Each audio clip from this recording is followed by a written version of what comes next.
my name is Nana and welcome to my channel, A Puzzling Lamb.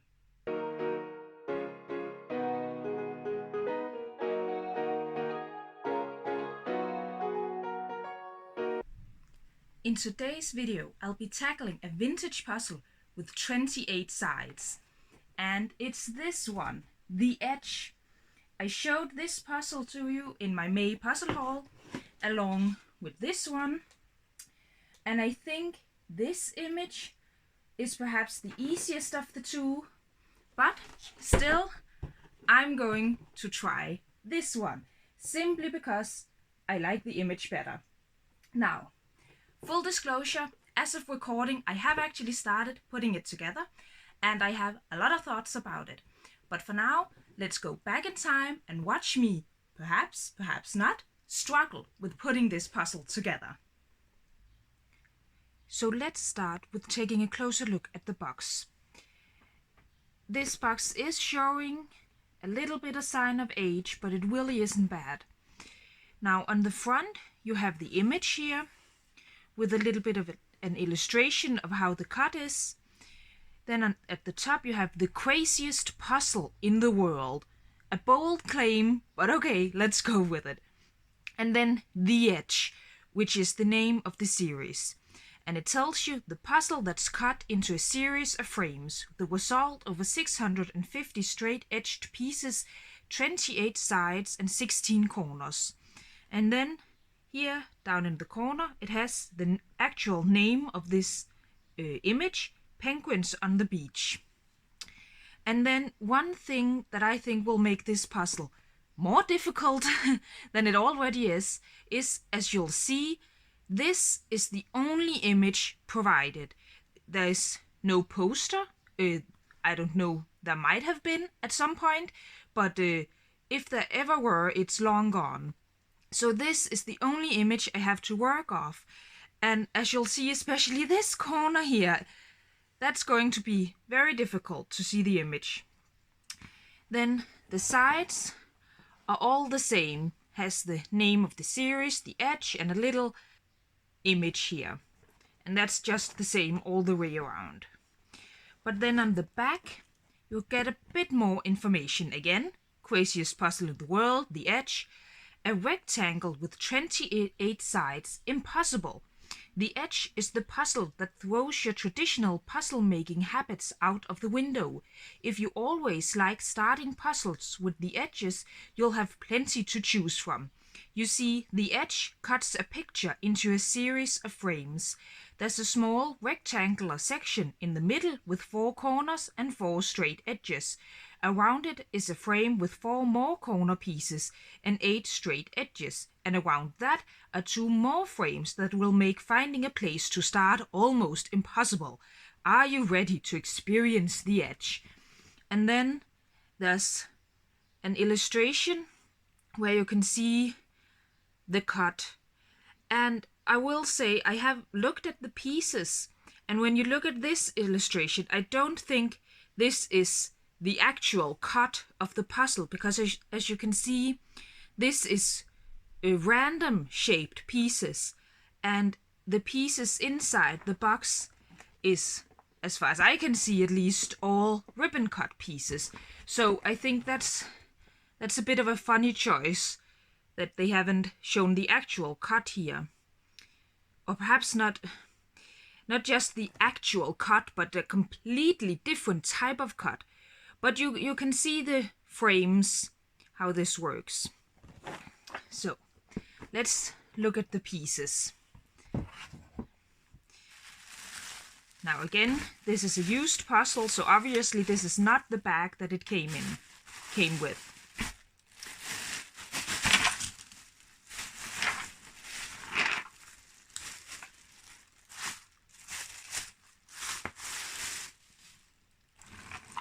So here are the pieces, and as you can see, this does not look like random cut.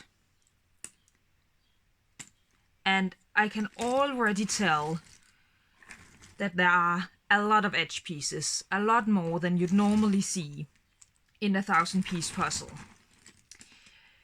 So the pieces the pieces, standard thickness, I would say, feel sturdy, not super shiny, not matte, kind of in between. But the image looks very sharp, doesn't look blurry. Let's just hope all the pieces are here. So, strategy. I have been thinking a lot about whether I should actually sort out the edge pieces. That would be my normal strategy. And I think if the image were easier, I might just have not sorted the edge pieces and just solely gone sorted based on the image. But with this image, there really isn't a lot else to go on. There's not a lot of things to sort by. So I think I will sort out the edge pieces, or more likely, sort out all the non-edge pieces. But then, of course, the obvious thing to do is sort out all this water. This will probably be the first thing I do. So, yes. This is going to be... I don't know if it's going to be fun. Let's see. But it's definitely going to be a different experience. So let's get sorting. So I finished the first sort. And as you can see here, I have the water corner pieces, water edge pieces, and the rest of the water pieces. And then up here are all the pieces with no water on, the corner pieces, the non-edge pieces, and the edge pieces. And I did count, and all of the corner pieces are here, which is a good sign in regards to not missing any pieces. So what I'm going to do now is just completely ignore all of these non-water pieces. Save those for later, and then just focus on the water and do that first. Normally in a puzzle I would do the whole edge first, but here I'm just going to focus on the water pieces. I do think I'm going to try and do the edge pieces first, but I really don't know how this is going to go when it's these frames, when it's cut into these frames, but let's just see what happens. So I just did a bit more sorting because I noticed that on most of the pieces it was pretty easy to tell which direction they went. So I just laid them out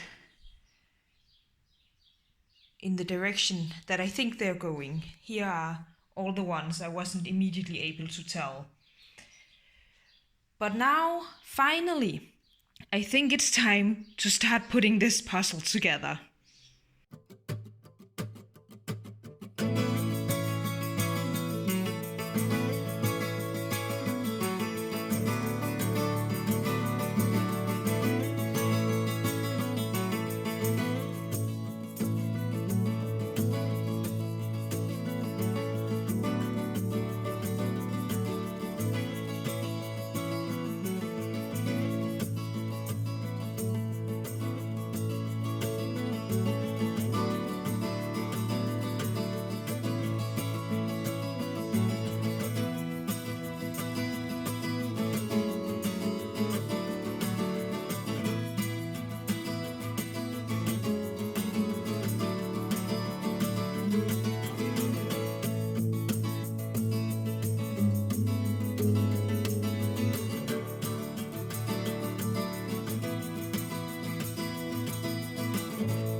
I guess that's the easy part done. No, but this was actually a very fun experience. It was difficult, but fun.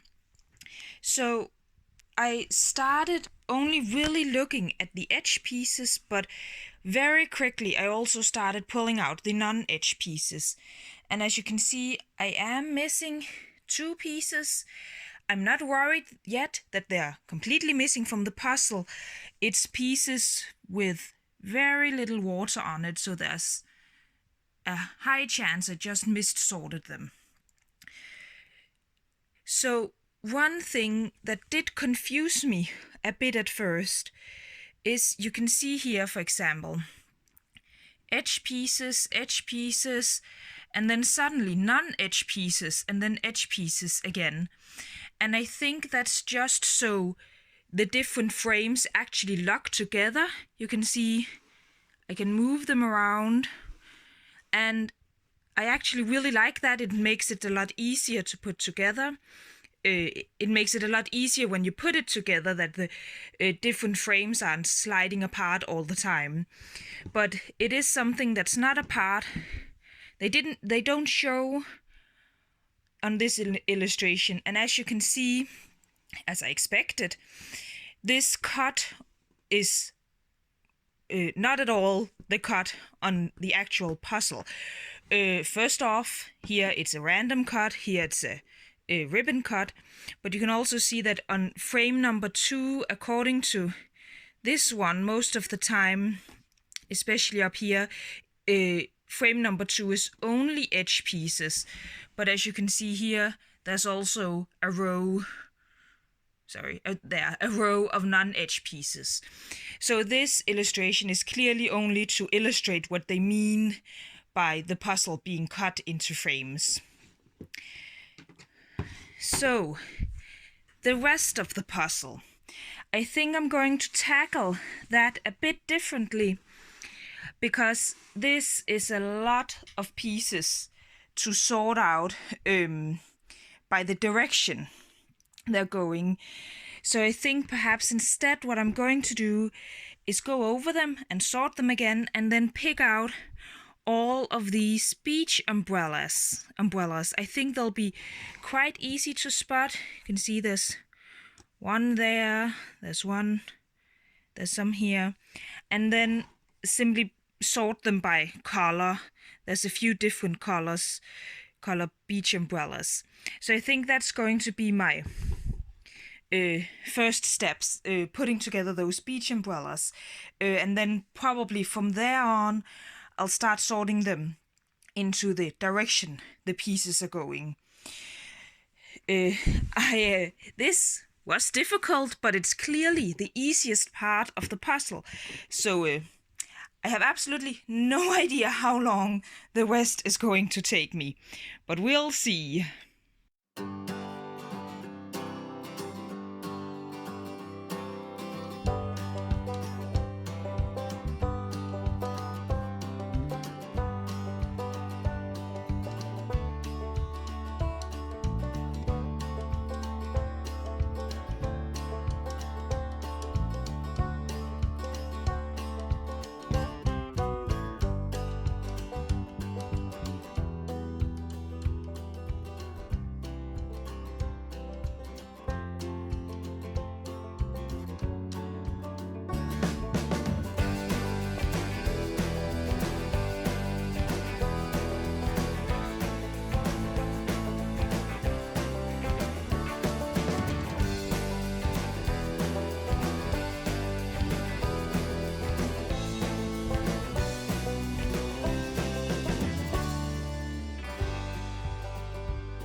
no missing pieces. I'm really happy about that. And I'm also just really happy with this puzzle. So first, let's just quickly talk about the quality. And the quality was actually pretty good. I did have a few false fits, and I think that if the image had solid colored sections, I would have had a lot of them. But with this image, it wasn't a huge problem. The pieces actually locked together pretty well. Well, the non-edge pieces locked together pretty well, and I was able to move sections around. And the pieces were sturdy, and there was not a single damaged piece, which I think is really impressive considering the age of this puzzle. I'm talking about this puzzle as if it's really old. It's from 1994. If the puzzle is really old, then I am too. Now, for the difficulty level of this puzzle. It was a difficult puzzle. It wasn't frustrating at any point, but it was definitely one of the more difficult puzzles I've ever put together. But the difficulty didn't come from all the edge pieces. The difficulty came from the image itself. I actually think that the many edge pieces made it easier, because in the end it was basically just another piece shape to sort by. No, what made it difficult was definitely the image. It was so detailed, and it was one of those puzzles where I looked at the box a lot more than I normally would. There were a lot of moments where it was just pulling out a piece, looking at the box, figuring out exactly where it went, and then putting it in the general direction on my board. But it was also really fun to put together because it was so filled with details. I noticed a lot of fun details I didn't by just looking at the image on the box. And as far as strategy goes, after completing the water section, which was definitely the easiest part, as you saw and as I explained, I started out by pulling out all the beach umbrellas. And from there, it was basically just pulling out a color at a time, then all that were blue, and put that together. And for most of it, I actually ignored the fact that there were edge pieces and non-edge pieces. It was only until the end, when I had a lot of the image put together, that I just only looked at the edge pieces. So in the end, I only had non-edge pieces to fill in. So yes, all in all, this was just a fun experience to put together. So what I want to know in the comments down below is, would you want to tackle this puzzle, or do you think you'd just find it too frustrating? And what is the craziest gimmick you've ever seen in a puzzle? I hope you enjoyed this video, and if you did, don't forget to leave a like and subscribe. And if you want to see even more puzzle content from me, please follow me on Instagram. See you next time.